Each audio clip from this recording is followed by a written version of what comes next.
आइए आइए, जायकेदार बिरयानी खाइए। तभी 2 आदमी उसके पास पहुँचे। अरे ये क्या, बिरयानी की प्लेट 10 रुपए? जी हाँ, 10 रुपए प्लेट।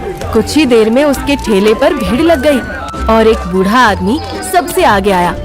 बेटा, एक प्लेट मुझे भी दे दो, मैं बहुत दिनों से भूखा हूँ। मुझे खाना खिला दोगे तो तुमको बहुत पुण्य मिलेगा। बाबा, मैंने पुण्य बहुत कमा लिए, उनकी ही बदौलत तो यहाँ खड़ा हूँ। अगर पाप किए होते ना तो अब तक खूब पैसे इकट्ठे कर लेता। चलो पीछे हटो। लाओ भैया, एक प्लेट हमें भी दे दो। उसने प्लेट में बिरयानी निकाली और सभी ग्राहकों को एक एक थमा दी। अरे वाह, कितनी स्वादिष्ट बिरयानी है। हाँ सही कहा, 10 रुपए के हिसाब से तो ये बहुत ही स्वादिष्ट है। मैं तो रोजाना यहीं से बिरयानी खाऊंगा भैया। तभी 2 ग्राहकों ने बिरयानी खत्म की। लो भैया। लाओ भाई साहब, आप दोनों के 60-60 रुपए हुए। अरे ये क्या, 60 रुपए कौन से हिसाब से भाई? यहाँ सामने ही तो तुमने लिखा हुआ है 10 रुपए प्लेट। हाँ बिल्कुल सही लिखा है, 10 रुपए प्लेट ही है, लेकिन इसके अंदर तुमने 50 रुपए की बिरयानी खाई है, उसके पैसे भी तो जोड़े जाएंगे ना। अरे ये तो धोखाधड़ी है भाई। ये सुनकर तीसरे और चौथे ग्राहक को फंदा लग गया। उसने सभी से इसी तरह 60-60 रुपए लिए और पूरे दिन उसने इसी तरह हजारों रुपए कमा लिए। इसे कहते हैं धंधा करने का तरीका, 10 रुपए की प्लेट। इसी गांव में महेश नाम का एक आदमी भी अपने परिवार के साथ रहता था। महेश मेहनत मजदूरी करके पैसे कमाता और उसकी बीवी नंदिनी अपनी सासू माँ के साथ मिलकर घर संभालती थी। ऐसे ही एक दिन महेश मजदूरी करके घर लौट रहा था, तभी वही बूढ़ा उससे टकराया। बेटा, मुझे इस मंगरू से बिरयानी खिलवा दो, बहुत भूख लगी है। महेश को बूढ़े का चेहरा देखकर उस पर दया आ गई। ठीक है बूढ़े बाबा, आओ मैं आपको बिरयानी खिलवा देता हूँ। महेश ने मंगरू से कहकर उसे एक प्लेट बिरयानी दिलवा दी। ये लो 10 रुपए। अरे भाई 50 रुपए और दो। हैं? 50 रुपए? किस बात के भाई? 10 रुपए प्लेट है ना? हाँ 10 रुपए प्लेट ही है, और उसके अंदर जो बिरयानी थी ना वो 50 रुपए की थी। वाह भाई वाह, ये अच्छा तरीका है धोखाधड़ी से दुकानदारी करने का। महेश ने उसे 50 रुपए और दिए। भगवान तुम्हारा भला करे बेटा। महेश घर पहुंचा। ये लो नंदिनी। अरे ये तो बस 240 रुपए है, आज 60 रुपए कम का काम हुआ क्या? महेश ने सारी बात नंदिनी को बताई। चलिए कोई बात नहीं, उस बूढ़े को आपने अपनी कमाई से दिया है ना, भगवान आपका जरूर भला करेगा। वैसे मैंने भी आज आपके लिए बिरयानी ही बनाई है। अरे शुक्र है भगवान का, आज पहली बार बिरयानी खाऊंगा, वो भी तुम्हारे हाथ की। नंदिनी ने उसे खाना परोसा। जैसे ही महेश ने बिरयानी खाई उसको बहुत स्वादिष्ट लगी। वाह नंदिनी वाह, तुम्हारे हाथ की बिरयानी की खुशबू और स्वाद दोनों ही अलग हैं। शुक्र है आपको अच्छी लगी, मैं तो डर ही गई थी। अब अगले दिन जब महेश काम से लौट रहा था तब भी उसको वही बूढ़ा मिला। उसने आज भी बिना परवाह किए उसे बिरयानी खिलवाई। ऐसे ही एक दिन महेश ट्रक से बोरियां उतार रहा था, तभी अरे महेश का पैर टूट गया। महेश को उसी समय वैद्य के पास ले जाया गया। नंदिनी और उसकी माँ रोती हुई वहाँ पहुँची। ए जी, ये आपको क्या हो गया? रो मत नंदिनी, वरना मैं और टूट जाऊंगा। अब इनका चलना फिरना काफी मुश्किल है, लेकिन अगर इनकी दवाई चलती रही तो 3 महीनों में ये ठीक हो जाएंगे। वैद्य जी, अगर मैं चल नहीं पाऊंगा तो घर चलाने के लिए पैसे भी नहीं आ पाएंगे। ऐसे में मेरे इलाज का खर्चा भला कहाँ से आएगा? ए जी, आप फिक्र मत कीजिए, भगवान जरूर कोई रास्ता निकालेगा।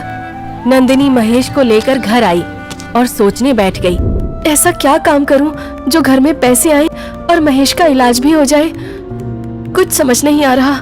काफी देर सोचने के बाद नंदिनी को याद आया कि कैसे महेश उसके हाथ की बनी बिरयानी की तारीफ कर रहा था। उसने अब देर नहीं की और फिर बिरयानी का ठेला लगा लिया।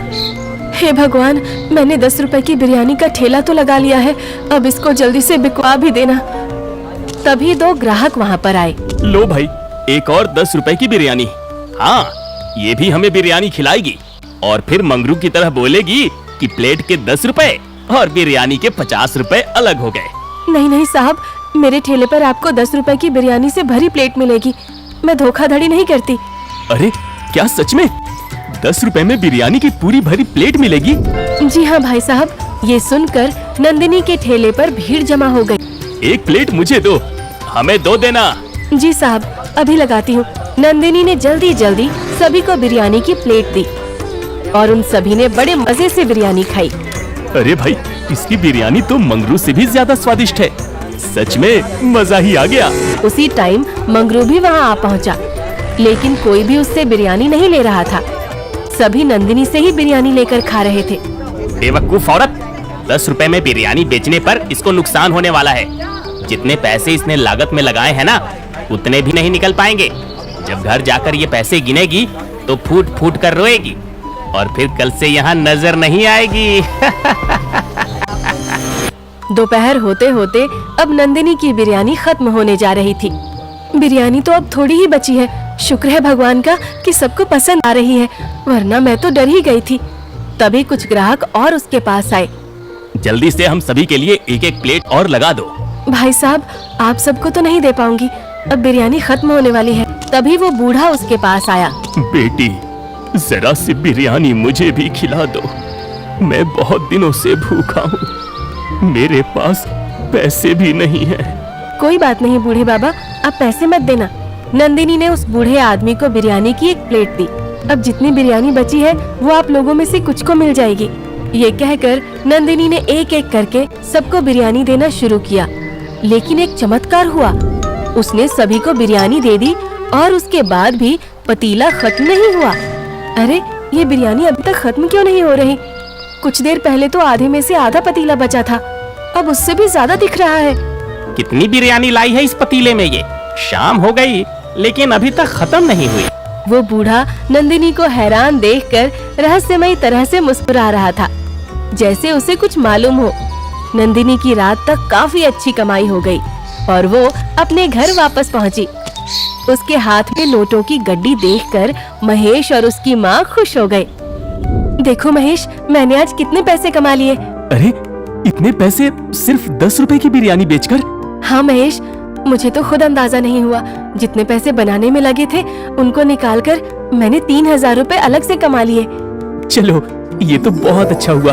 अब अगली सुबह फिर से नंदिनी ने अपना ठेला लगाया और सबसे पहले वही बूढ़ा बिरयानी खाने आया। उसके बाद ग्राहकों की भीड़ लग गई। ये क्या? ये तो फिर से अपना ठेला ले आई। इसे कोई नुकसान नहीं हुआ?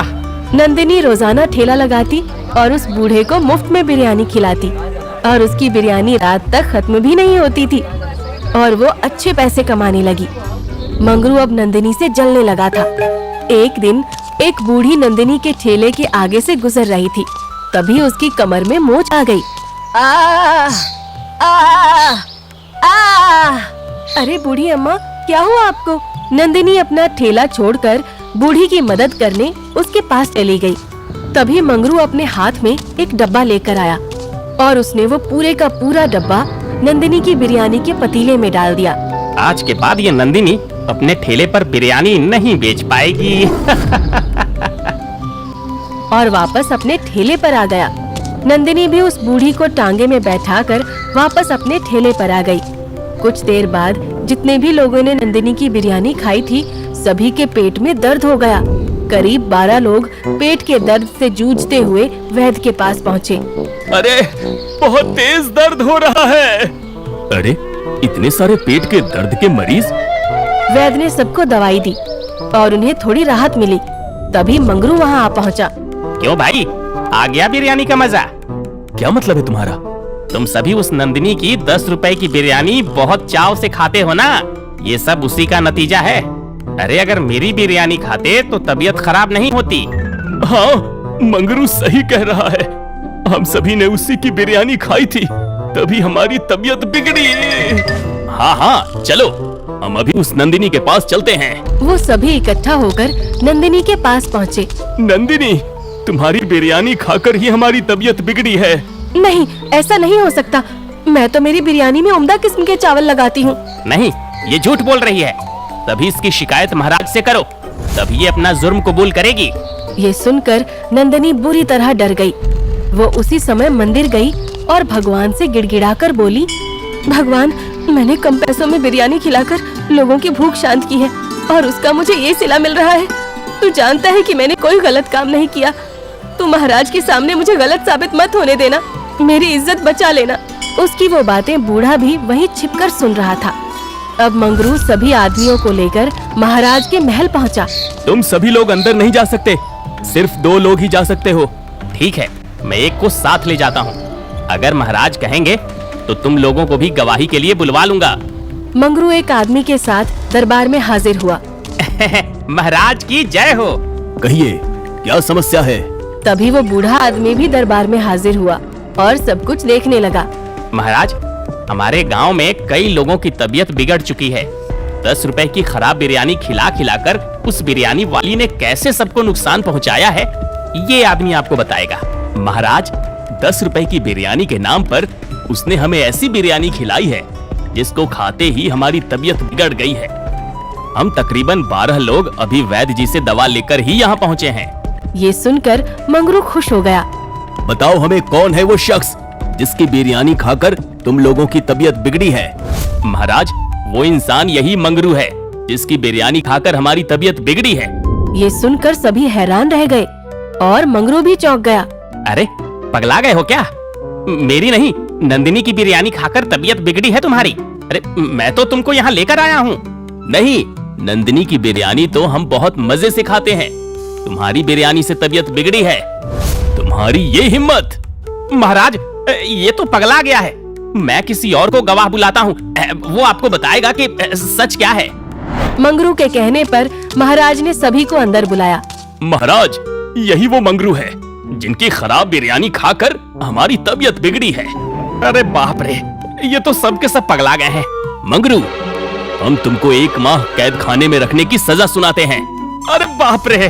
मंगरू को कैद खाने में डाल दिया गया। अगले दिन सभी ग्राहक नंदिनी के घर के बाहर जमा हो गए।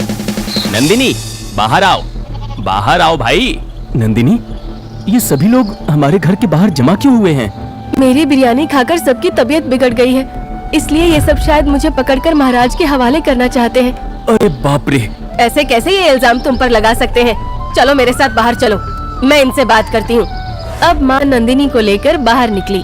देखिए, मुझे पता है कि आप सबको बहुत परेशानी हो रही है, लेकिन मैं अभी भी कहती हूँ कि मैंने ऐसा कुछ नहीं किया जिससे आपके स्वास्थ्य को नुकसान पहुँचे। ये सुनकर सभी ने एक दूसरे का मुंह देखा और एक आदमी बोला, नंदिनी, हम सबकी तबीयत तो उस मंगरू की बिरयानी खाकर खराब हुई थी। हाँ, और उसे हमने महाराज के यहाँ कैद खाने में डलवा दिया है। क्या सच में?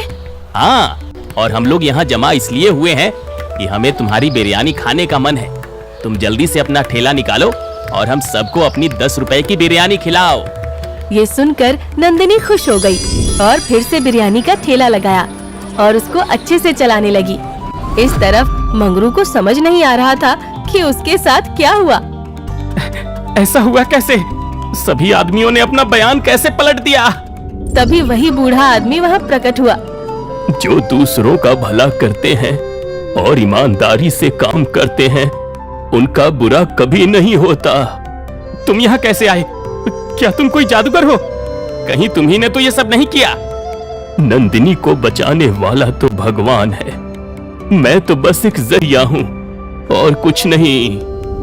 उस दिन से नंदिनी की दुकानदारी दिन दोगुनी और रात चौगुनी हो गई। उसने अब अपनी दुकान खोल ली। उससे कमाए हुए पैसों से महेश का इलाज भी करवाया। कुछ ही दिनों में महेश भी ठीक हो गया और अब वो दोनों मिलकर 10 रुपए की बिरयानी की दुकान चलाने लगे।